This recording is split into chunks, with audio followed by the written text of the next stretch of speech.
All right, back from break. Here is a new set of problems that we can take a look at, and let's see what this set of problems has in it. So again, in preparation for this upcoming midterm, these are all good problems to look at. I'm going to endorse all of these, but don't forget to go back and look at homework problems and look at examples from class. It's hard to take these few examples and really cover all the different types of problems that we've looked at, and any of the stuff that we've looked at, any of the examples in class, any of the homework problems, problems like those could show up on the midterm as well. All right, let's go ahead and see what we've got on this next set. So this also was a midterm that was given several years ago. 4 problems with subparts on each one of those, A, B, C, D, whatever. In problem 1, we're looking at an electron in some sort of an atom. It says it's in the it's in hydrogen, sorry. It's in hydrogen and it's a 5p state, so that's good. Because what we want to do is, first of all, count how many 5p states there are. Now this is not specific. Part A is not specific to hydrogen. For any atom, we can count how many 5p states there are. So let's go ahead and do it. If it's a 5p state, then it's definitely going to have an n value of 5. If it's a p state, it's going to have an L value of 1 because, let's see, S is 0, P is 1, D is 2, F is 3, I think, S, P, D, F. Now, when we subdivide the orbital angular momentum, we can get m sub L values of +1, 0, -1. The S value, the spin, the total spin value for any electron is going to be 1/2, and then the orientation of that spin can be plus or minus 1/2. Now you might be asking, well, how did you know to write down 6 states? And it's because it's a set of p states. And so we've looked at this in class. One way that we have represented a set of p states is to say, okay, there's going to be, if it's an set of s states, there's only 1 pair of states. If it's p, there's going to be 3 pairings, and that's because m sub L can be +1, -1, or 1, and then within those m sub L values, electrons can be spin up or spin down. So this is one notational method we've used to identify how many states there are. So 5p, L is going to equal 1, N is going to equal 5. I just chose to write down a set of quantum numbers for each one of those 6 states. So there are 6. Oh, I didn't write that down. I wonder if I'm going to lose points. How many 5p states are there? 6. List the quantum numbers for each of the possible states. Okay, don't forget S. You know, that's something I add in. I think it's useful because when I compare m sub L to L and then m sub S to S, I can see that they follow the same rules. So orbital angular momentum and spin angular momentum follow the same set of rules, which is kind of an interesting effect. Find the energy for each of these states. Well, all 6 of the states, in hydrogen at least, can be considered to have the very same energy. And the energy formula that we've derived is -m ke² over n squared 2 h bar squared. Now that came from the Schrodinger equation. And if I plug all the numbers in, that works out to be -13.6 eV divided by n squared. And that says that the energy of each one of these states would represent an energy of 0.544 eV. Now it turns out that there are some small differences between these states. So, but to a first approximation, they all have this much energy. It does turn out that spin up or spin down relative to the nucleus. So if the nucleus, if it's hydrogen, and you have a proton as the nucleus, if the spins align or the spins are opposite in alignment between the electron and the proton, there's a small difference in energy. So there are these small magnetic field energy effects that will show up. But for us, once you have the N value in hydrogen, that's its energy. Now, we said in part A, this applies to any atom. Any atom we look at is going to have a set of 5p states. There's going to be 6. They're going to have these quantum numbers. But this formula only works for hydrogen. And so this number here comes specifically due to hydrogen. And then the rest of the problem, the angular momentum, does not depend on which element it is. So part B is important in that it specifically needs to be hydrogen. For the others, that doesn't have to be the case. For part C, they're asking us to take a look at possible values for the total angular momentum. That's the formula that we didn't really fully derive it, but we gave kind of an idea of what that value might be. 1.414 times h bar. Remember just to leave the h bar in the answer. Don't put a number in for h bar. H bar gives us a very useful way to think about how much angular momentum is in the system. So it's better, it's essential. You will lose points if you, let me say that. So leave the angular momentum in terms of how many h bars, because h bar has units of angular momentum itself. Now, if I've got one value of little l, then the m sub l can have these different orientations. And that says, in a diagram, in an angular momentum diagram, I can have 1 unit of angular momentum in the z direction, or I can have no angular momentum in the z, or I can have -1 unit. And what that leads to is differences in the orientation of the angular momentum. If I'm in the +1 state, on average, I'm getting a orbital angular momentum tipped in this direction. If I'm in the m sub l equals 0 state, then there's no angular momentum in the z direction at all. And so all of the angular momentum needs to be in the xy plane, and if it's -1, then it's tipped downwards. So what we can do then is we can define an angle. Now this is a funny place to define an angle, but that's how we do it. We measure the angle relative to the z direction. That's kind of if we did latitude, and if we did latitude measured from the North Pole to the South Pole, instead of using the equator. If we did that, the North Pole would be at 0 degrees, the equator would be at 90, and the South Pole would be at 180. So anyway, that's what we've done here. I don't think it's the best arrangements, but well, let's see what it gives us. And so to calculate the angle, I can take LZ divided by L. In terms of formulas, that just means writing m sub L divided by L plus 1 square root. Carrying out that calculation for m sub L equals +1, 0, and -1, I got an orientation angle of the angular momentum as 45 degrees, 90, and 135. Now probably we could rewrite that in equatorial form and say if this was the equator and that's 0, then this would be +45 and that would be -45, which might be easier. Spin works the very same way. So what we can do for spin is calculate a total amount of spin as 0.866 h bars, and that gives us the radius for our spin angular momentum diagram. And then how much could we have along the z-axis? Well, we could have +0.5 or -0.5. And I didn't really get those drawn in as clearly as I should have. In fact, I don't think I've got them. So this would be +0.5.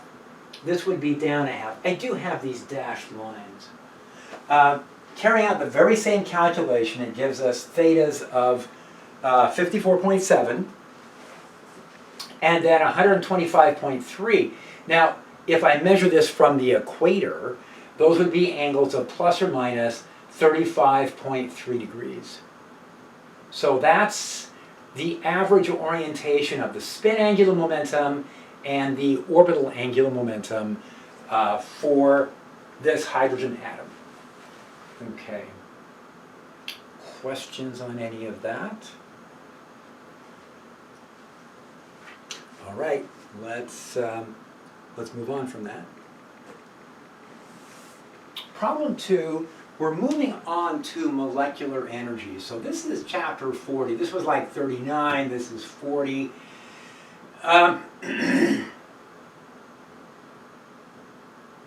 Here we're looking at an oxygen molecule. Now in chapter 40, we spent at least half of the chapter looking at rotational and vibrational energy states in diatomic molecules, and we had developed some formulas that we could use. So here's our diagram.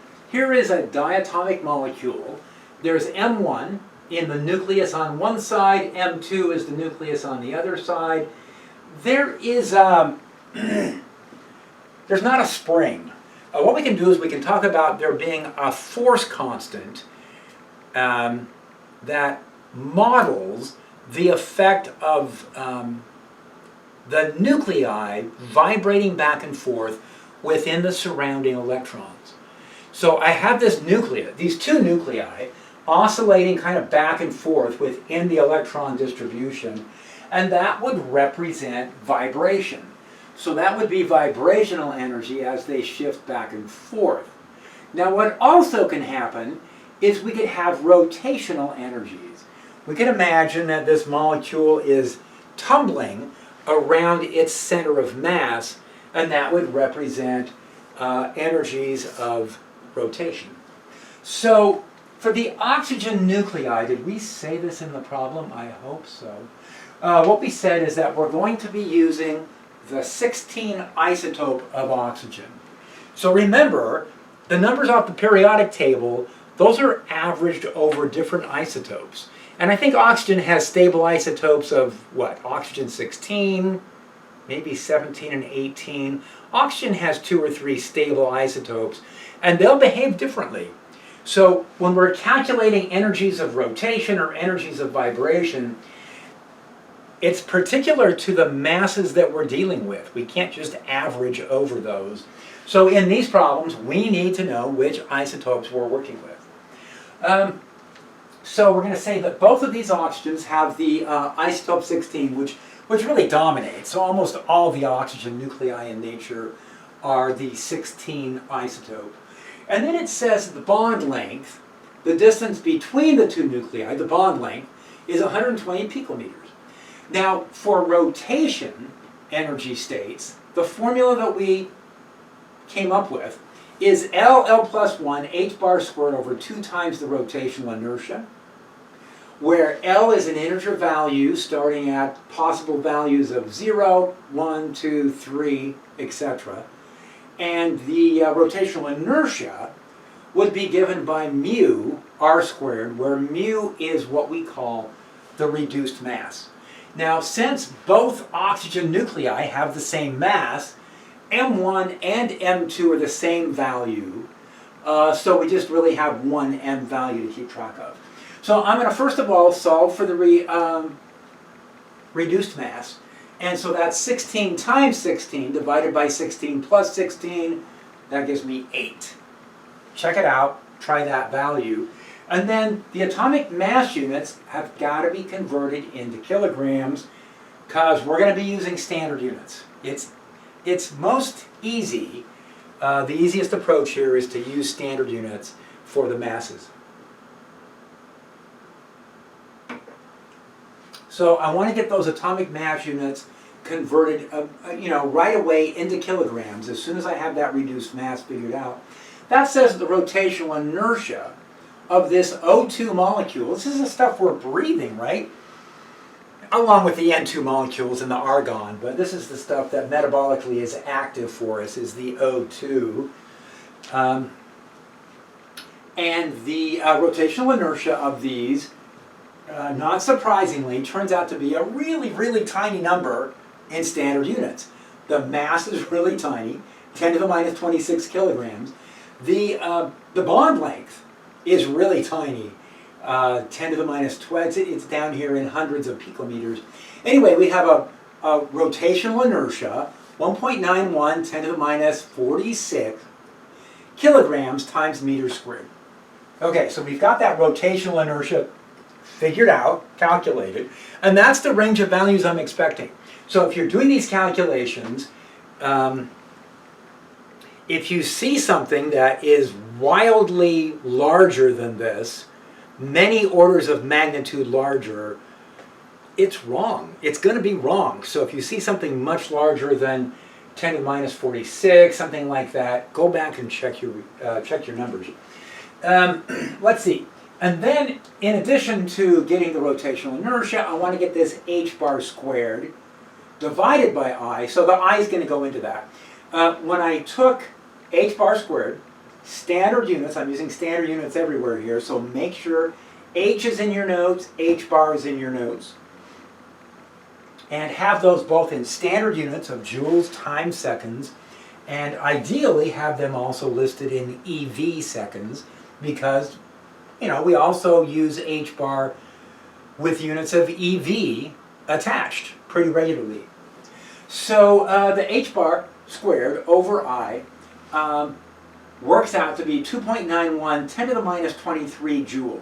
So that's so I've done standard units up to get this, but then I'm going to convert back into EV, because when I'm looking at individual molecules, EVs are much handier. They don't carry around all the scientific notation.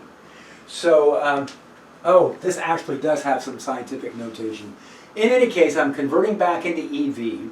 Now, plugging values in for L. When L is equal to 0, hey, the formula just goes to 0. There's no rotational energy in the lowest state. So it is possible that a molecule has no rotational energy at all. That's kind of an unusual thing compared with other examples we've looked at in quantum mechanics. Here you actually can have no rotational kinetic energy. If we go to the first excited state and plug numbers into our formulas, this is working out now to be 182 micro EV, and state number 2 is even higher, a larger separation, 546 micro EV. All right, we got it. We got the rotational numbers calculated. In part B, it says if a molecule drops from state 1 back down to state 0, how much energy would that photon have? Well, it's whatever the difference is. So 182 minus 0 is 182. And converting that using HC as a conversion, we can get a wavelength number. The wavelength works out to be 6.81 millimeters. So practice these problems, practice, practice, practice. I know that often students feel like if they have the formulas, if they understand the formulas, they're going to be fine. Here, understanding the formulas is not enough.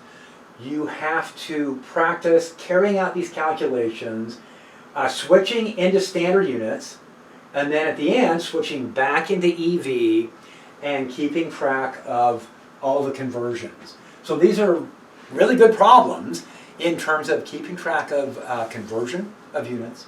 And so do that. Practice, practice, practice.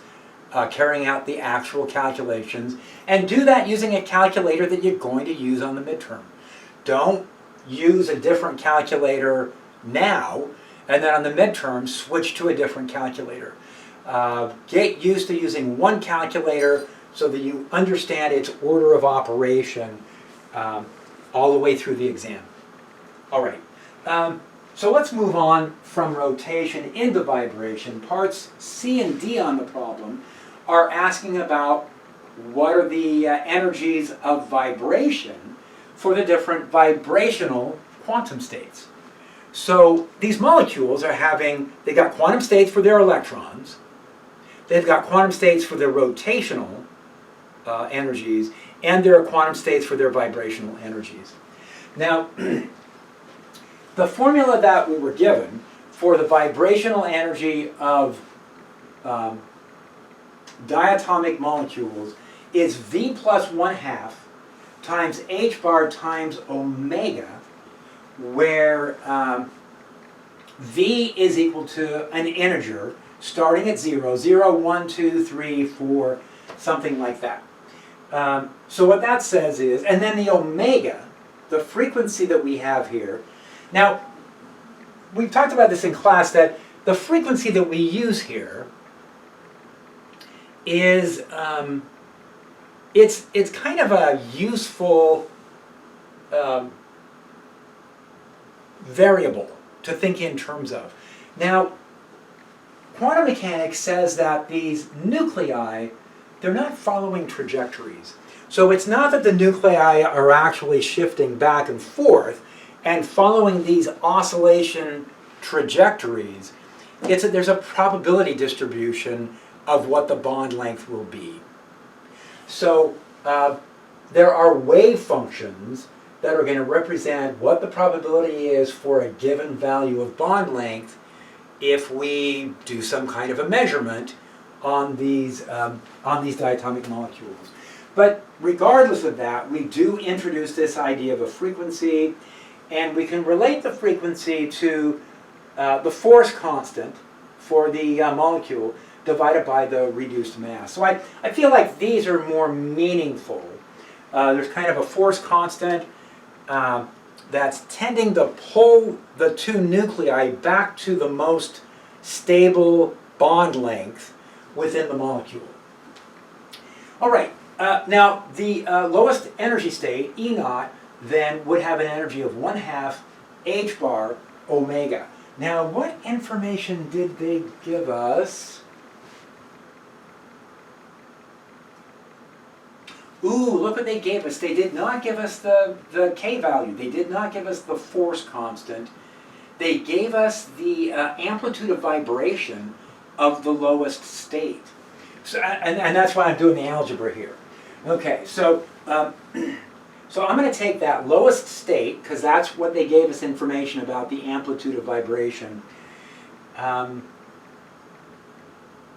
And I'm going to take that 1/2 h bar omega and set it equal to 1/2 Ka squared, where K is the bond stiffness.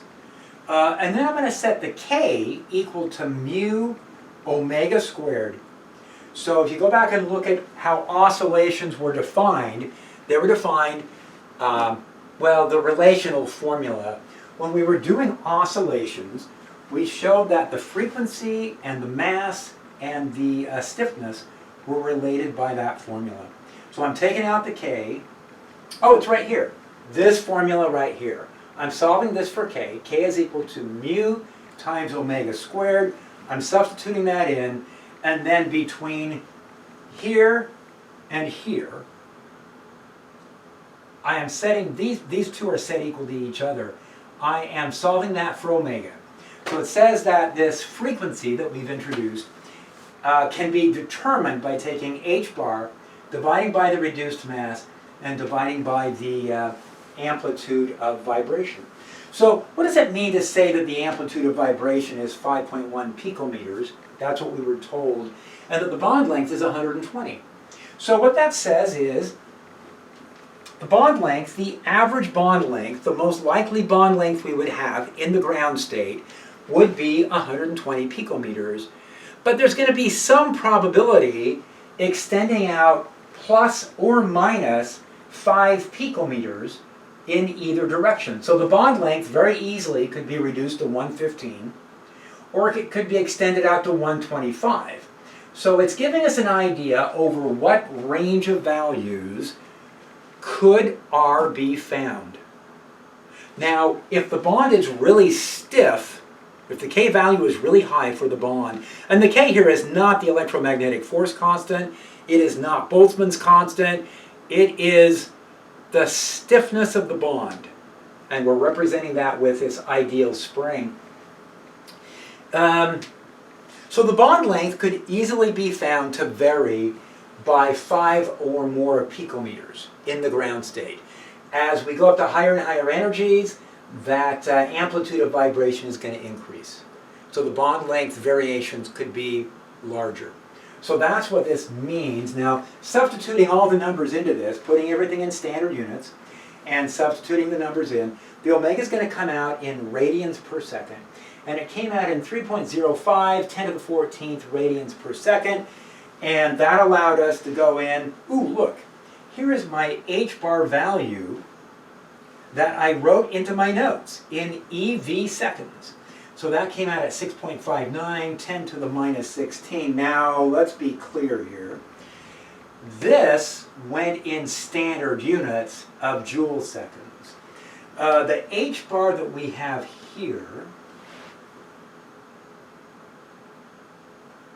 is being used right there. Okay, so I've got to be ambidextrous here. Here I'm using standard units, joule seconds for h bar, but when I put in h omega to solve for the energy, I'm going to use that in terms of EV. So when I do that, the energies of vibration that I ended up with worked out to be 0.100 EV for the ground state. For state number 1, that jumped up to 0.301, and for state number 2, it jumped up to 5.02. So all of these, the differences between state 1 and state 0, and the difference between state 2 and state 1, worked out to be 0.201 EV. That's going to be the energy of the photons that are created. So in vibrational quantum states, what we found is, all the quantum states, to a rough approximation, are separated by the same energy.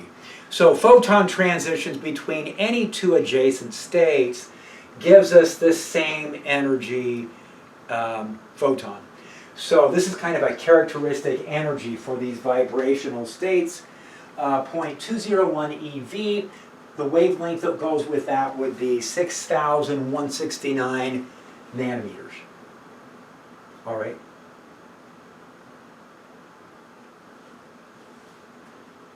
Questions on any of that? All right, let's look at these next problems. So, chapter 39, chapter 40, it's kind of chapter 41 or 42, right? Maybe chapter 41. So those earlier chapters were getting more coverage on this one, on that particular. The previous set of problems had, what was it? It was chapter 39, chapter 42, and then I don't remember what was covered. But you can see it's, the problems are trying to cover these chapters as best possible. But again, it's not possible to get all of the topics covered, so you have to prepare for whichever particular set of problems you're going to end up with. I am going to try and get problems that are more general, but be ready for whatever kind of problems show up, and that means looking at these practice set of problems and also looking at your homework and looking at the examples from class. I know, I keep saying that. So for problem 3, it says that we are looking at beta decay from nitrogen 13 to carbon 13. Here they are. Now, nitrogen is element number 7. Carbon is element number 6. So it wants me to write a reaction. If I'm going to go from nitrogen to carbon, I need to eliminate a proton. So this must be a beta plus decay. It doesn't say that in the problem, but we know it has to be because we're going from nitrogen to carbon. So this is a beta plus decay, and for a beta plus decay, the proton is going to convert into a neutron. The accompanying reaction will be the formation of a particle-antiparticle, the particle being a neutrino, the antiparticle being a positron. So here's my particle-antiparticle pair. And that means that the E plus and the neutrino are going to very likely be coming out at really high energies. Now, when this reaction occurs, we're going to be left with a minus sign on this carbon. So that's going to be an additional electron. I got to go back and check something really quick, because we looked at this earlier in the first half of today. Right?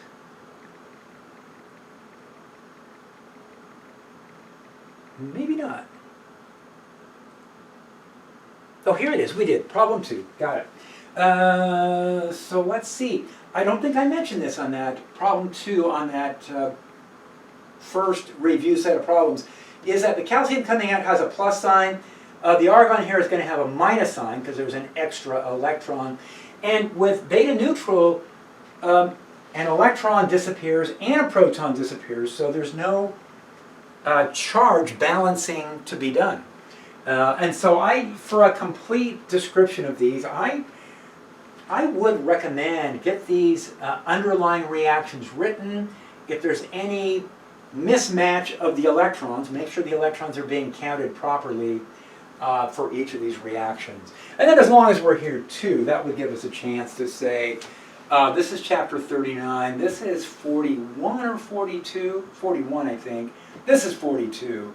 So 39, 41, I'm just curious what my bias is here. Okay.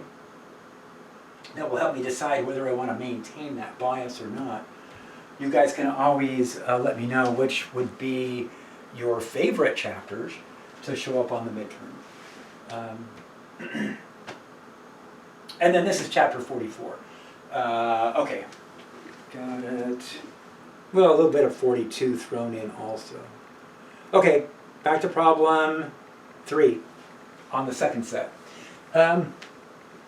Now, since we have an excess electron here, what we found with beta plus decay is I've got this extra E plus E minus mass that I have to take into account. And so that's going to come back in part C. So part B goes off in a different direction and says, what's the binding energy for nitrogen-13, the nuclear binding energy for nitrogen-13 and carbon-13.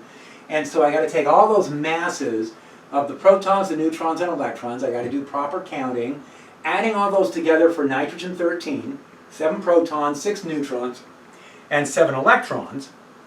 That gave me a total mass of 13.106,765. And the completed nitrogen-13 atom is measured to have 13.005739 atomic mass units. So this much mass is missing. And that's because a lot of energy was given off when the nitrogen-13 was formed, starting from a bunch of protons and neutrons and electrons. That's the energy that was given off. So what we can do is take this missing mass, convert by our conversion 931.5, that becomes 94.11 MeV total. Now if I divide that through by the number of nucleons, that gives me 7.239 MeV per nucleon. Now for carbon-13, the numbers are shifted just a little bit here. It's 6 protons and 7 neutrons. For the neutral atom, that would suggest that there are 6 electrons also. So switching over to these numbers, the combined mass, see how similar this is, 13.107, it's gone up a little bit because we have a neutron instead of a proton and electron. And the neutron has a little more mass. So this is a little heavier. And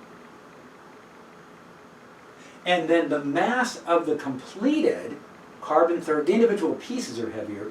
The completed carbon-13 is actually less mass. So the nuclear binding energy is doing, there's more nuclear binding energy here, and it literally is negative, and it's lowering the mass of the carbon-13. So when I look for the missing mass here, the missing mass here is higher. And the number I got was a 97.11 MeV compared with 94. And then the per nucleon number, this is total for everything combined. Per nucleon, again I divide by 13, and that's going to give me 7.470. Okay. Now we're coming back to what we started to talk about before. What's the Q value for this decay? So here, I have to include the mass of the nitrogen and subtract off the mass of the carbon plus 2 additional electron masses to account for the extra electron and the positron that was generated. Just using the mass of the carbon atom only accounts for 6 of the electrons. There is a 7th electron there. So the Q value here, 0.001287 atomic mass units. I use my 931.5 conversion into MeV, and that comes out at 1.199 MeV, 1.20. Maybe I could have rounded. But I do have 4 significant figures throughout. Okay, so that problem, not as much going on, right? A, B, C, they could have added a D or an E on that. But anyways, nuclear binding energy, and as well as looking at Q values, and then writing down the reaction in a non-ambiguous manner. All right, let's take a look at this last problem that we have here. Problem 4 is looking at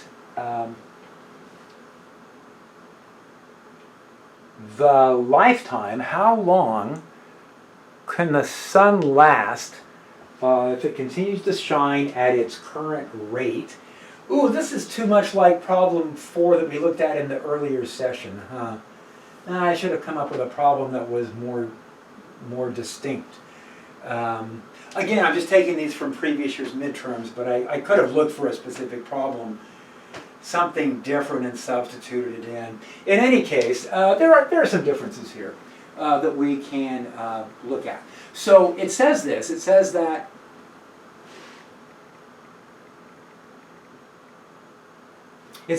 the intensity of light reaching Earth is 1,400 watts per square meter, roughly. And so I can calculate the total power output of the sun by taking the intensity at some location and then multiplying by the surface area. So the assumption here is that the sun's shining in all directions, right? It's not just directing its light towards planet Earth. The light's heading off in all different directions. And I can take the intensity sampled at Earth's location and then multiply by a spherical surface area. Everywhere along that spherical surface area is going to be experiencing the same intensity of sunlight. So we've got the area calculated here. We can substitute that in. Combining everything says that the total energy output of the sun in terms of light, now there's other energy coming out of the sun. The sun produces a ton of neutrinos, and we're not including their energy here. This is the light. This is the energy specifically coming out as photons, and so that's 3.96 10 to the 26th watts. Now the reaction that's running at the core of the sun is 4 hydrogens converting into a helium plus some neutrinos. They gave you this, right? They did not. Okay, so this is something from chapter 42 that you want to have well understood, I guess. 4 hydrogens being converted into helium. Hey, it's the reaction this is how stars shine. So it's got to be one of those reactions that you remember well. We're going to get these neutrinos and photons. That's not any mass. The photons are massless and the neutrinos have really, really low mass. We can ignore it. So Q works out to be calculated by taking 4 hydrogen masses and subtracting off a helium mass. That leaves 0.02870 atomic mass units using the 931.5 conversion, everybody's favorite conversion factor. We get 26.73 MeV. Every time that reaction runs once, I need 4 hydrogens, and I'm going to get this much energy. So if we start with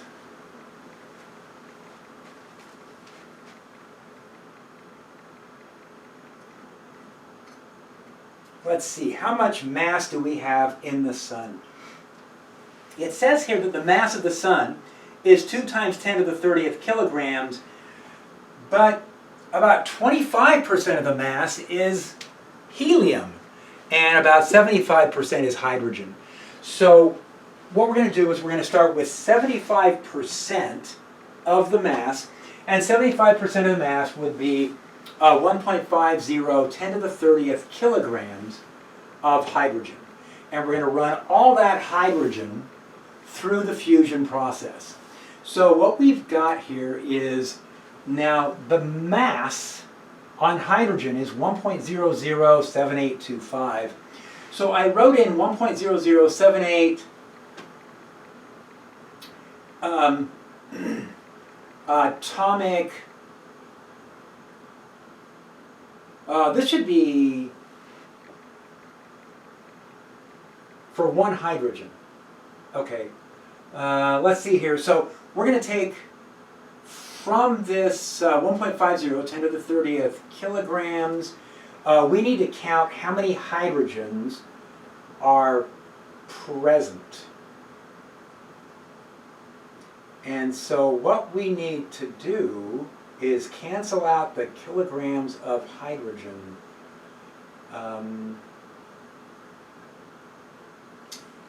Oh, this is reversed.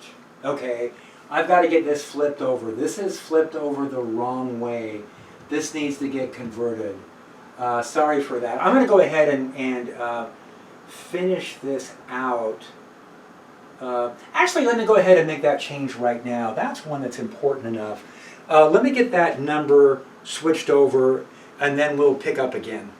So let me do that very quickly and get that corrected. All right, I am back. So here is that calculation that we were looking at. And so what I'm going to say here is we have this much hydrogen, 1.50 10 to the 30th kilograms.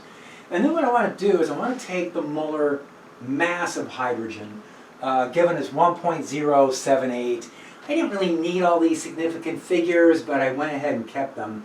So the font size is a little small, but I think it's legible, probably more than my handwriting. 1.0078 kilograms of hydrogen is the equivalent of a kilomole.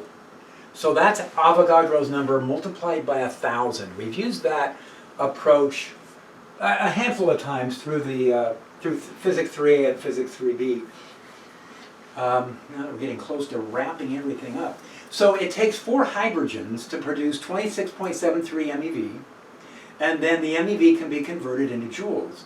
And what that gave us was, if I take this much hydrogen and run the entire hydrogen through this process, that will provide 9.58 10 to the 44th joules. So that's how many joules of energy are available if we take the entire mass of the sun and imagine 75% of it undergoes fusion of hydrogen into helium. So that's how much energy is available. And then up here we had calculated the rate at which the sun was using energy.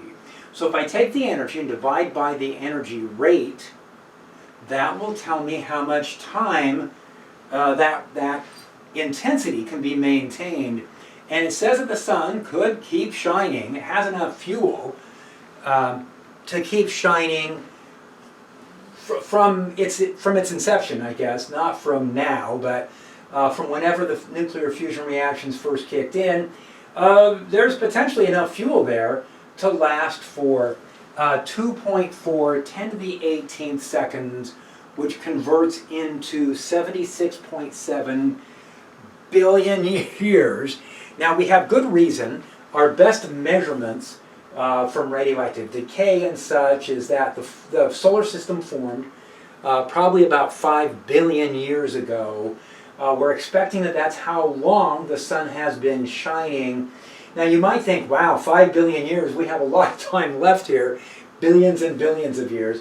But we don't expect that the sun will end up using all of its hydrogen. In fact, we expect that the sun might only use between 5 to 10% of its available hydrogen.